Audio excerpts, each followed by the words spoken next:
Сәлем достар, каналыма қош келдіңіздер.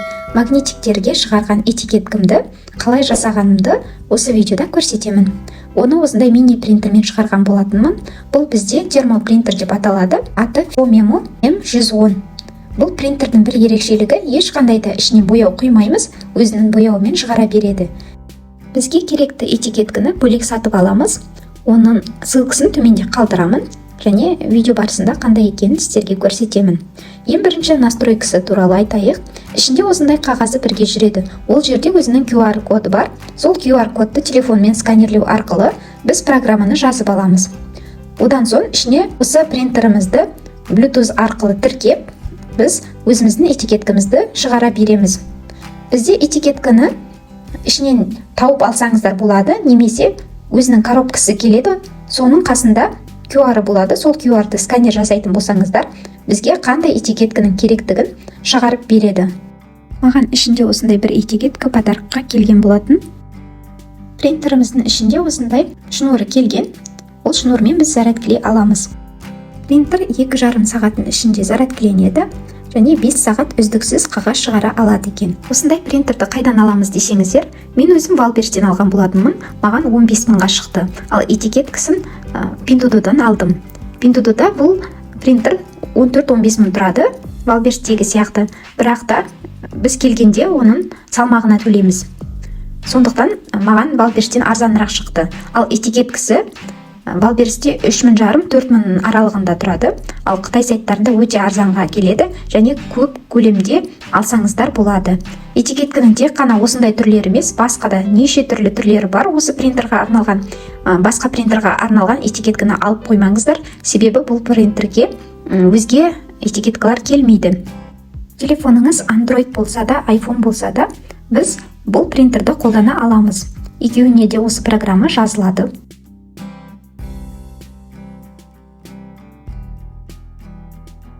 Бізде этикеткалар жоғарыға қарай тұрады. Осыны шығарып қоямыз. Ішінде бізде осындай цифрлар бар. Қай жерге шейін этикеткаге арналған екендігі. Бізде 50 мм этикеткаге шейін осының ішіне сыяды. Енді осы ішіндегі бізге беріп жүрген этикеткаға настройка жасап шығарып көреміз.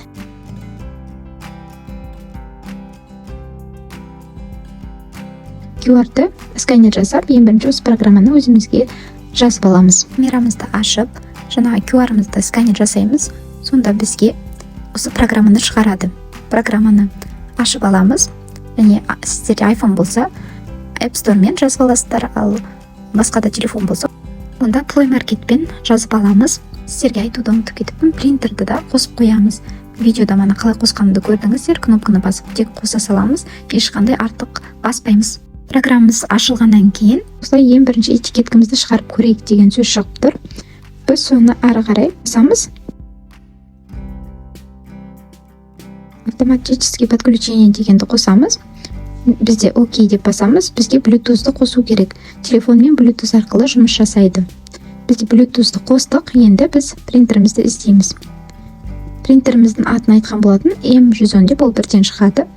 Соған кіресіздер, және мына жерде этикетканы өзі хай деп жазылып тұр екен негізі. Мен оны кетірмей қасына тұз деп жазып көрдім. Қалай қолданатын білгім келгенсін.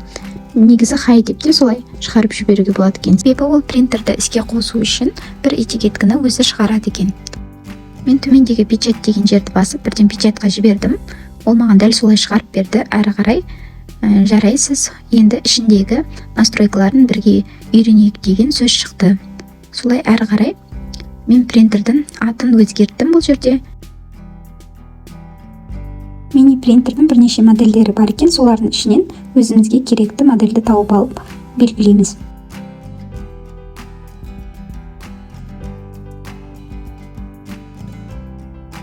Жаңағы этикеткамыз осылай болып шықты. Енді әрі қарай сіздерге принтердің ішіндегі настройкасын түсіндірейін.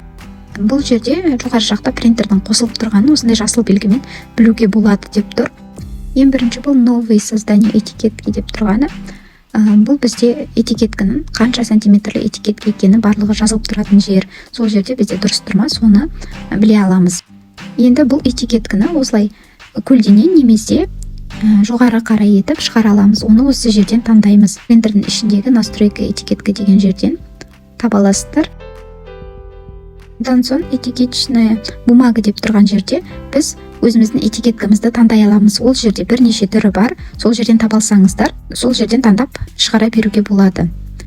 Ал төмендегі сканер деген жеріміз, сканирование деген, бұл жаңағы QR-ды сканер етіп, біз этикетканы бірден тауып аламыз. Бізде прозрачный 50-50 этикеткасы болған. Прозрачный этикеткамызды жайдан жай құрта бермеу үшін ішіндегі бірге беріп жіберген этикеткаға біз қолымызды жаттықтырып, ең бірінші этикетка жасап үйренеміз. Енді біз этикеткамызды таңдап алдық. Біз бұл жерге жазуымызды жазамыз. Жазуымыз қай жерге тұратынын өздеріңіз келтіріп ала аласыздар. Бұл жерде сіздер Canva-дан жасап, осы жерге алып келіп бірден салып шығара беруге болады, немесе осылай қолмен өздеріңіз программның ішінде жазуға да болады. Мен сіздерге қазір осы этикетканың ішінде жазуды көрсетемін. Бұл жерде жирныймен жазу керек міндетті түрде негізі. Және де бізде шрифттан өте көп выбор жоқ. 2-3 выбор бар, тек соның біреуін таңдай аласыздар. Енді сөзді жанына қарай қою, ортасына қарай қою, оны барлығымызды жасап жүрік деп ойлаймын. Содан настройкаларын мен сияқты қопарып, солай жасай аласыздар. Красивый шрифтпен әдемі етіп істеуге болады. Ең біріншінде осындай шрифттер көп шығып еді, бірақ одан кейін жоғалтып алдым. Бір шрифтті тек таңдап, мен өзіме жазып алған едім. Енді мен ортаға чай деген сөзді жаздым. Жанына бірнеше суреттер қоюымызға болады. Бұл программаның ішінде бір жақсысы бірнеше суреттер болады. Принтерді көп нәрсеге қолдануға болады. Мен сияқты осындай үйдегі чай, басқа да тамақтардың аттарын шатасып кетпеу үшін жазып қоюға осындай кішкентай этикеткаларды заказ беріп қолдана аласыздар. Немесе штрих-кодтарды шығаруға болады. Өзіңіздің фирменный знактарыңызды шығарып, этикетка жасасаңыздар да болады. QR-кодты да қоя аласыздар. Және бізде төменде рамка деген жерден осындай рамканы таңдап алдым. Одан кейін икона деген жер бар. Икона деген жерден біз өзімізге жаңағы суреттерді таңдай аламыз. Ал егер галереяңызда сіздің жасалып тұрған этикеткаңыз болса, онда сол жерден осы жерге алып келе аласыздар. Ол үшін төмендегі рисунок деген жерді басамыз. Мен осындай чайдың суретін алып шығарып көрдім. Кетуге болады, кішірейтуге болады, өздеріңіз қалауларыңыз бойынша. Маған бұл жерде қызық болып, өзім әртүрлі фантазиямен шығарып көрген едім.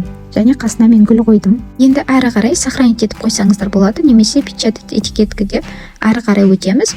Одан кейін бұл жерде сіздердің этикеткаларыңыз дәл ортасында тұрмаса, жанға, екі жанға немесе жоғары төмен қозғай аласыздар.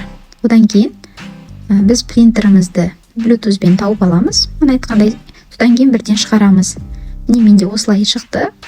Бірден сіздерге видео барысында көрсете алмадым, себебі осы телефонмен шығарып жатқан кезде бізге программадан шығуға болмайды. Менде осындай болып шықты.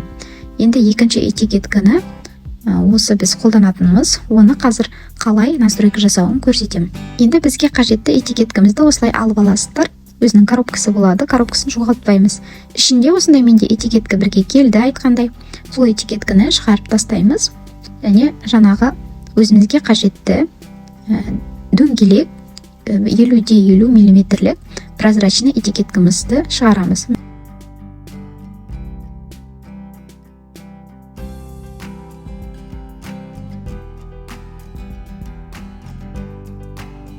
Салғаннан кейін біздің принтеріміз өзі дұрыстап тұрмаса шығарып дұрыстап береді.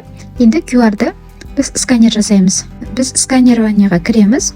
Жаңағы QR-ымызды дәл ұстап тұрамыз. Сол кезде бізге осындай дөңгелек этикетканы шығарып береді. Енді осының ішіне біз жазатын боламыз. Мана айтқандай, осы төменде жазулармен жазсаңыздар болады. Немесе дайын этикетканы шығарып алып келіп, бірден шығарып алуға да болады. Мен өзім үшін баламның туған күнін жазған болатынмын. Сіздер енді заказдарыңыз бойынша шығарасыздар ма? Әлде өздеріңізге шығарасыздар ма? Оны өздеріңіз көресіздер. Бірақ та сіздерге айтарым, міндетті түрде жирный шрифтпен немесе үлкейту арқылы шығарғандарыңыз жақсы, себебі мелкий шрифттар көрінбей қалады.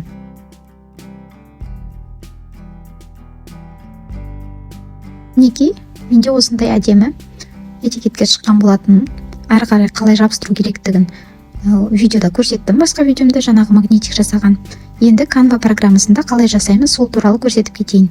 Ең бірінші біз төменгі жағынан логотип деген жерді басып аламыз. Одан кейін біздерге әртүрлі шаблондар шығарады. Ішінен қайсысы сізге ұнайды, соны таңдап аласыздар.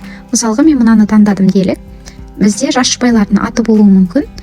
Сол жас жұбайлардың атымен келтіріп әдемі етіп осы этикеткеге ауыстырып, дәл орынды шрифттарын әртүрлі шрифтке ауыстырып жасай аласыздар.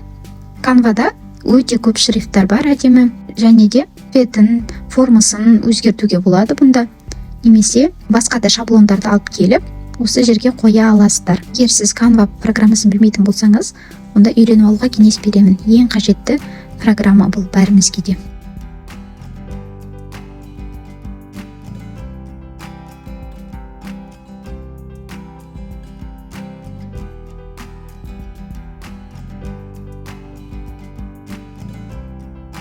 Осылай этикеткімізді жасап алдық делік. Одан кейін сохранить етеміз.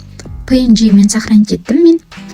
Одан кейін жаңағы программамызды ашамыз. Енді этикетчная бумага деген жерде біз қолданған принтеріміздің этикеткісі шығады. Бірден сол жерден таңдаймыз. Немесе QR мен сканер жасап қайтадан тауып аламыз, сіздерде шықпай тұрса. Енді төмендегі рисунок деген жерді басып, басқаны таңдау дейміз.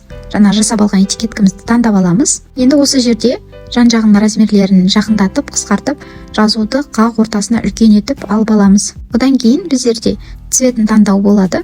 Серый немесе черно-белый деген, сол черно-белыйды таңдайтын боламыз. Мінекей сөзімізді үлкен етіп алдық. Себебі бұл жерде біздің жазуымыз кішкентай болып қалады егер жан-жағы үлкен болса. Осылай етіп, артындағы дөңгелек этикеткінің ортасында тұратындай етіп келтіріп аламыз. Бізде бұл төртбұрышты болып тұрғаны бізге кедергі емес, шығарғанда бізге дөңгелек етіп шығарып береді. Оған қорықпаңыздар. Менде сол қорқыныш болды дөңгелек етіп келтіруге. Одан кейін принтерімізді бірден шығаруға печатқа басамыз. Одан кейін этикеткаңыз шыға келеді. Алған білімдеріңіз пайдалы болды деп ойлаймын. Каналыма тіркелуді ұмытпаңыздар. Сіздермен мен Аяулым Марысқызы. Алған білімдеріңіз қайырлы болсын. Жаңа видеомда көріскенше.